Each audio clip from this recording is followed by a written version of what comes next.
Assalamualaikum warahmatullahi wabarakatuh.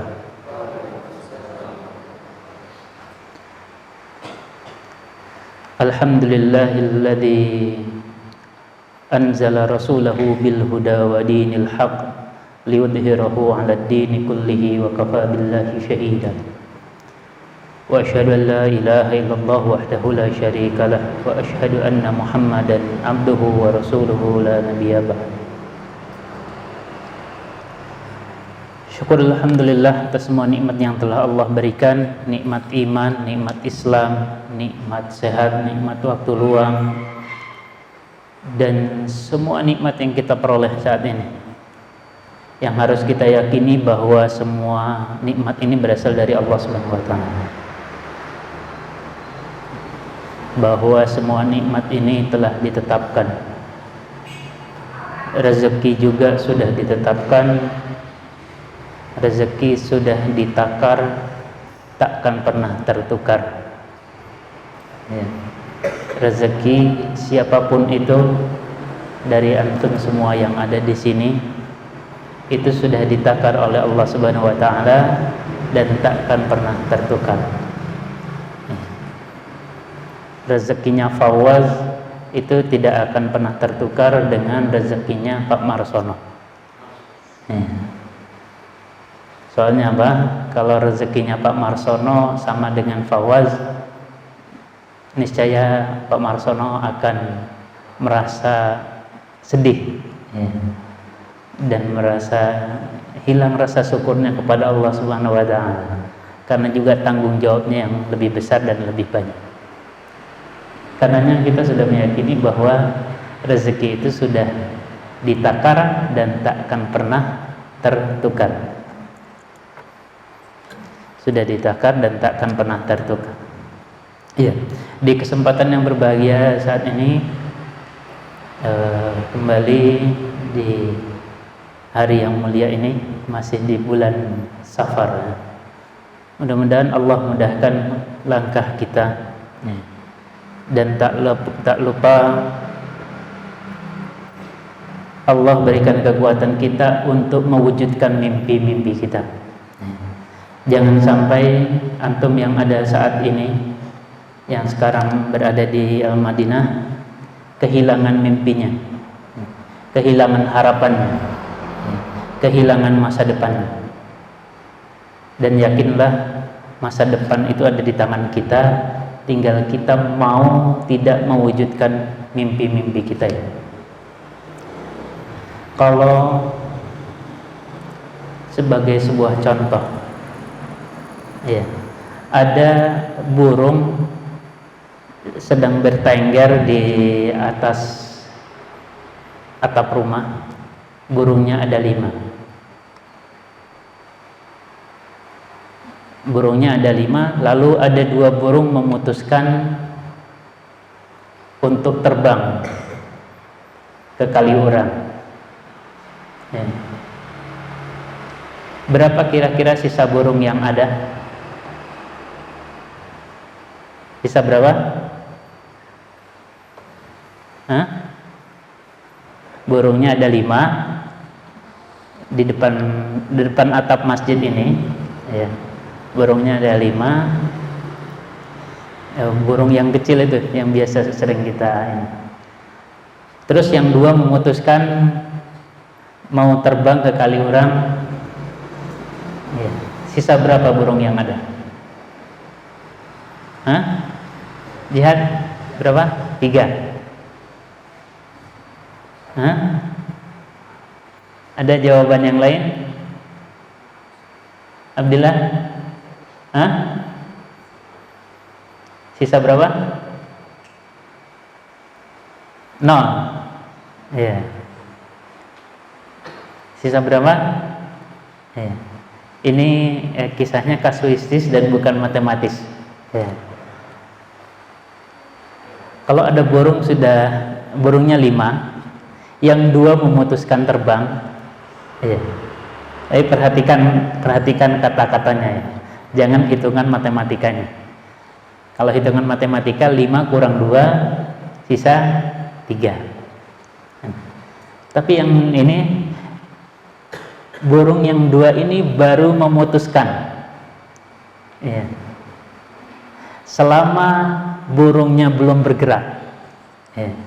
Selama burungnya belum memulai untuk mengepakkan sayapnya, ya. Selama burungnya belum menjejakkan kakinya, terus bekerja sama dengan sayapnya, mengepakkan sayapnya, lalu terus kemudian mulai meluncurkan badannya ke depan, ya. Maka keputusan itu tidak berarti apa-apa dan tidak akan bergerak, ya. Jadi burungnya tetap masih ada 5 karena baru memutuskan, ya. Belum terus kemudian beranjak pergi, ya. Sama dengan antum semua. Kalau antum berangkat dari rumah, terus akhirnya bismillah mau meninggalkan rumah, meninggalkan bapak ibu di rumah, meninggalkan kebiasaan nonton TV, meninggalkan kebiasaan pegang HP, lalu bismillah akan mondok di Al-Madinah dan bertekad bismillah dalam setahun harus hafal 6 juz, ya. Berarti sudah memutuskan. Tapi kalau setelah memutuskan belum bergerak, dibangunkan jam 3 belum bangun, dibangunkan jam 4 ternyata masih pindah kasur, ketika adzan subuh baru terbangun, terus kemudian ikut sholat jamaah, setelah subuh ternyata masih kalah, ya. Keputusannya dengan kalah maunya yang merasa ngantuk, merasa berat, merasa sulit, maka tidak akan pernah beranjak seperti halnya burung itu. Maka keputusannya bahwa bismillah akan menyelesaikan hafalan dalam setahun 6 juz itu tidak akan pernah terwujud, tidak akan pernah bisa. Ustaz, saya merasa sulit Ustaz, saya merasa berat. Antum sudah hafal sejak dulu kecil, sejak SD, fa inna ma'al usri yusra, inna ma'al usri yusra, bahwasanya setiap ada kesulitan itu pasti ada kemudahan. Apapun itu, setiap ada kesulitan pasti ada kemudahan. Setiap ada kesulitan hidup pasti akan ada kemudahan dan akan ada jalan. Tinggal kita mau tidak mengikuti jalan itu untuk menuju kesuksesan kita. Di ayat yang lain Allah pernah menyebutkan fasanuyassiruhu lil yusra, maka sungguh akan kami mudahkan jalannya untuk meraih kemudahan-kemudahan itu. 3 ayat sebelumnya menyebutkan caranya. Apa caranya? 3 ayat sebelumnya disebutkan apa? Dari fasanuyassiruhu lil yusra, apa caranya? Ayat sebelumnya apa? Fa amma man a'ta. Terus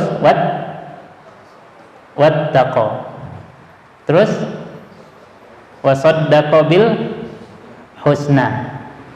Ayat selanjutnya fasanuyassiruhu lil yusra. Itu sesederhana itu. Selama antum punya mimpi macam-macam, saya ingin A, B, saya ke depan nanti insya Allah ingin C, saya insya Allah setelah 6 tahun di sini saya ingin D, tapi selama antum tidak bergerak itu tidak akan pernah terwujud. Lalu kemudian sudah tahu jalan keluarnya, fa amma man a'ta, supaya ada jalan keluar dari kesulitan itu ternyata harus memberi. Memberi tidak hanya sekedar dalam bentuk sedekah atau infak, memberi apapun itu, memberikan kemudahan kepada saudara kita, lalu terus kemudian berdoa kepada Allah, minta Allah mudahkan. Apa yang terjadi? Allah akan mudahkan. Tidakkah kita lihat misalnya perjalanan kisahnya Imam Al-Ghazali dari bapaknya, yang bapaknya begitu taatnya, begitu ininya, ingin anaknya menjadi orang-orang yang soleh, maka ketika berdoa, sebelum berdoa dia selalu berusaha memberi. Dari hasil usahanya memintal kain. Karena apa? Fa amma man a'ta, barang siapa yang memberi. Makanya biasakan memberi, sekecil apapun itu.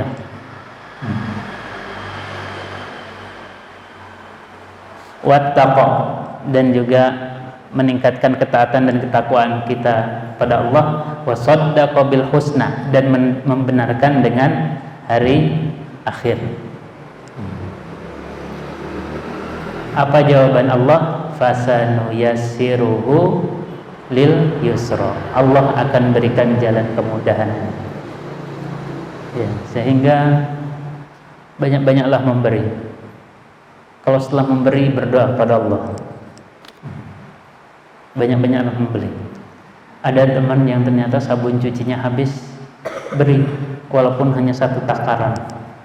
Lalu kemudian berdoa kepada Allah, ya Allah, mudahkan perjalanan saya dalam menghafal Quran, mudahkanlah rezeki kedua orang tua saya, berilah kesehatan kedua orang tua saya agar lebih kuat lagi menjalani perjalanan hidup yang begitu berat ke depan.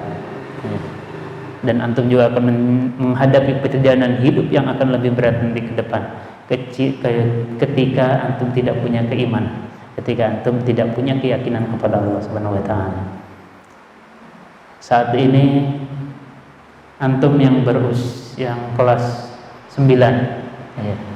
Teman-teman antum yang satu angkatan itu di seluruh Indonesia ada 3,2 juta yang sedang menghafal Quran tidak lebih dari 3.000. Yang sudah hafal Quran di usia kelas 9 tidak lebih dari 1.000 saat ini. Ya. Bayangkan, dari 3,2 juta. Sehingga antum semua ini pilihan. Jangan sia-siakan. Jangan sia-siakan dengan hanya bermalas-malasan, jangan sia-siakan dengan hanya Ustaz, saya sudah mencapai target setoran hafalannya sudah 10 juz, sudah 12 juz. Tapi usahakan antum tuntaskan betul-betul.